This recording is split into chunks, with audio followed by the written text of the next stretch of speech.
الحمد لله رب العالمين والصلاة والسلام على سيد المرسلين وعلى آله وأصحابه وأزواجه وذرياته وآل بيته أجمعين. أما بعد، قال الله تبارك وتعالى في القرآن العظيم والفرقان الحميد: أعوذ بالله من الشيطان الرجيم، بسم الله الرحمن الرحيم. هل يستوي الذين يعلمون والذين لا يعلمون؟ وقال عز وجل في موضع آخر: هل يستوي الأعمى والبصير؟ صدق الله العظيم. وقال نبينا محمد صلی اللہ علیہ وسلم: كلكم راع كلكم مسؤول عن رعیته.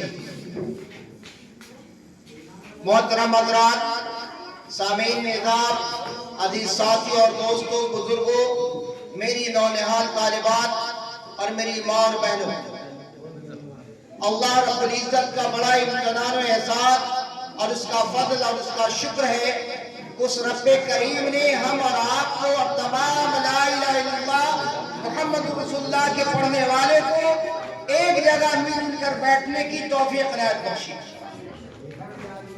دوستوں، جس جگہ پہ ہم اور آپ بیٹھے ہیں یہ ایک دینی ادارہ ہے جہاں علوم عصریہ علوم دینیہ سے قوم کی معصوم اور نونہال بچیوں کو مشناس کرایا جاتا ہے، جس کا نام معہد الطاہرات ہے.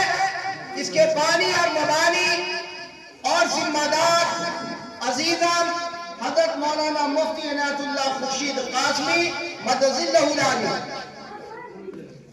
اور ان کے جو اراکین ہیں، یہ ذمہ دار ہیں حافظ محمد اسرائیل صاحب، محمد خورشید صاحب اور دیگر اور ساتھی جن کا نام میرے ذہن میں نہیں ہے. یہ لوگ ہمیشہ اس ادارے پہ اپنی نگرانی، اپنی دیکھ ریکھ بہت ہی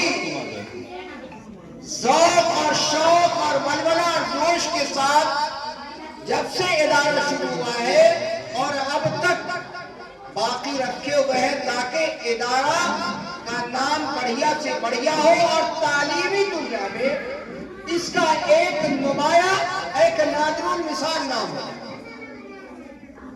اس ادارے کی عمر بہت معمولی ہے، شاید 6 ماہ ہوا ہو، 7 ماہ ہوا ہو، پرفیکٹ نہیں ہوں میں جی، 10 مہینہ ہونے جا رہا ہے.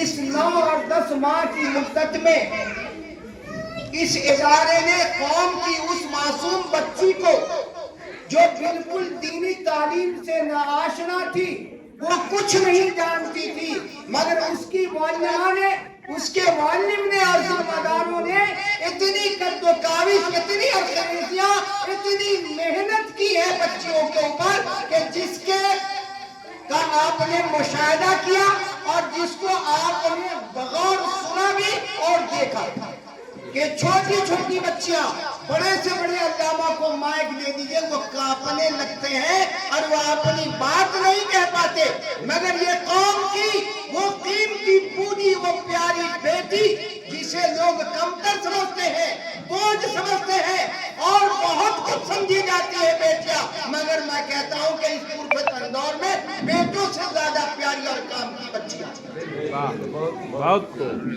ان بچی نے جو بے باکی سے مکالمہ پیش کیا، نعت پیش کی، حمد پیش کی، تقریریں پیش کی ہے، وہ دیکھنے کے لائق ہے، قابل عشق ہے، قابل ستائش.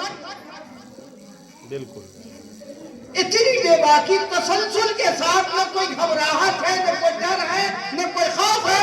میں واقعی اتنا آج خوش ہوں کہ جس نیت سے، جس خلوص کے ساتھ اس ادارے کی بنا داری نہیں تھی، وہ ادارہ جو ہے اس کا محبت انگوش ہے اور اس کا جو ہے بالکل جو ہے ثمرہ ظاہر ہو رہا، نتیجہ سامنے آ رہا ہے. اس لیے ضروری ہے، ہم اور آپ سے لازم ہے کہ آپ ایسے اداروں کو سیکھنے میں اپنی قربانی دیجئے، اپنے مال دیجئے، اپنے اوقات کا صرف دیجئے، آپ ان کی نگرانی کیجئے، اور جب قوم کا فرد، ذمہ دار فرد کسی ادارے کو نگرانی میں لے لے تو خدا کی قسم اس ادارے کی ترقی ہوگی، تنزلی نہیں ہوگی. بالکل. اور ادارے کو کمانے کا ذریعہ بنا دو، ادارے کو خزانے کا ذریعہ بنا دو، ادارے سے نام اور تشہیر کا مزاج بنا دو، تو وہاں آپ کو اللہ کی اعانت اور نصرت نہیں ہو سکتی ہے. خلوص کے ساتھ اللہ کی خشیت اور ڈر کو رکھتے ہوئے اگر آپ نے ادارے کی بنا ڈالی ہے اور اس سے صرف یہ نیت رکھا ہے کہ ہماری قوم کی بچیاں دینی تعلیم سے آراستہ پیراستہ ہو کر اور عملی جامہ پہن کر نکلے گی تاکہ وہ اپنے مسلم معاشرے کو اور سماج کو اچھا سے اچھا بہتر سے بہتر بنا سکے. اس لیے فَاعْلَمْ أَنَّهُ لَا إِلَهَ إِلَّا اللَّهُ، علم حاصل کرو، جانو اللہ کے سوا کوئی معبود نہیں، عبادت کے لائق نہیں. تو جب جس طریقے سے اسلام کے اندر مرد مکلف ہے اسی طریقے سے عورت بھی مکلف ہے اسلام کے اندر. نماز، روزہ، عبادت، طہارت، اخلاق، آداب، حیا اور معاملات. اور یہ چیز جب تک دینی تعلیم سے عورتیں، بچیاں مائیں آشنا نہیں ہوں گی، متعارف نہیں ہوں گی، حاصل نہیں کریں گی دینی تعلیم، صرف علوم اصلیہ کی وہ حامل ہو جائیں گی، تو پھر وہی ہوگا کہ قدم ان کا پھسلے گا اور وہ پھر راہ راست سے ہٹ کر کے کسی غلطت میں پڑ جائے گا. اس لیے علوم اصلیہ کے ساتھ ساتھ علوم دینیہ بھی لازم اور فرض اور ضروری ہے.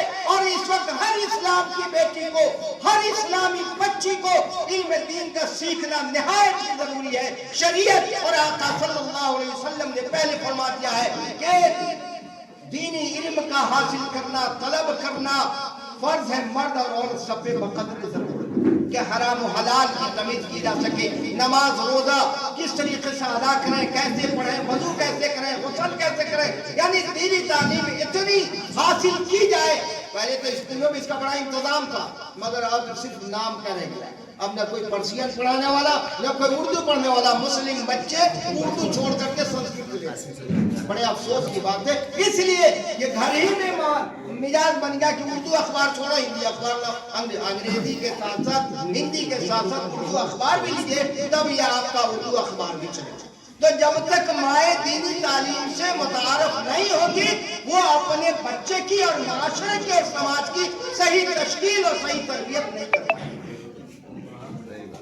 اس لیے دینی تعلیم اس پرفتن پرآشوق دور میں آپ کو سب سے پہلے مقدم رکھ کر کے آپ اپنے بچیوں کے اندر، بچوں کے اندر دینی تعلیم کو کوٹ کوٹ کے بھر دیجئے. پھر انشاءاللہ ارے حافظ قرآن، ابھی کوئی ہاشمی صاحب ہیں، حافظ قرآن ہے، ماشاءاللہ ڈاکٹر بنے، ڈاکٹر سے جو IPS بنے، پھر ابھی جو ہے IAS بنے ہیں، کلکٹر ہو گئے. تو علم مدرسے والے کسی سے پیچھے نہیں ہیں یا اسکول والے سب سے آگے نہیں. اسکول کی بھی تعلیم ہماری ہے، مدرسے کی بھی تعلیم ہماری، کوئی سوتیلا پن نہیں ہے، مگر دین اور ایمان، حیا اور شرم بالکل باقی رہے تب جو ہے اس تعلیم میں چار چاند لگ جائے گا. اور اگر یہ حیا، یہ دین، یہ ایمان فوت تو ایسی تعلیم پہ لعنت اور تھوک ہے. اس تعلیم سے جاہل رہنا ثابت ہے.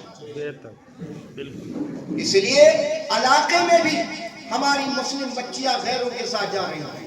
بہت افسوس کی بات ہے، کنواری بچیاں موبائل کہاں سے لائی، یہ کپڑے کہاں سے لائی، یہ جوتے کہاں سے لائی، ہم نے تو نہیں دیا. تو یہ گارجین کی، اس کے ماں کی ذمہ داری ہے کہ اپنی بچی پہ نگاہ. اس میں بہت ساری کمیاں ماؤں کی ہیں جو اپنی بچی پہ نگاہ نہیں رکھتے. ہاں میری خوشی تو پوری نہ، میری بچی کالج یونیورسٹی پڑھ رہی، بہت اچھی بات ہے، مگر کیا پڑھ رہی ہے؟ کبھی آپ نے ان پہ اپنی نگاہ رکھی ہے؟ کبھی آپ نے جائزہ لیا ہے؟ کبھی آپ نے محاسبہ کیا ہے؟ بڑے افسوس کی بات ہے.